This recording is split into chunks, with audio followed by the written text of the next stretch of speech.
Pagdalo ni DILG Secretary John Vic Remulla sa trillion peso march, umani ng pagbabatikos. Tinawag siyang kupal kasi kung may rally, nandun siya. Pero pag may baha at bagyo, di siya nakikita.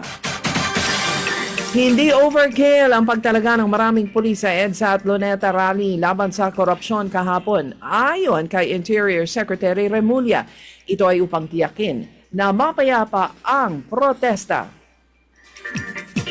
Walang nadamay na mahalagang dokumento sa sunog na nangyari sa Senate building ayon pa kay Senate President Tito Soto. Dahil ang sunog o ang dahilan ng sunog ay inaalam pa ng BFP. Bilang ng HIV cases sa bansa, nadagdagan ng 5,000 katao mula Hulyo hanggang Desyembre ayon sa Department of Health.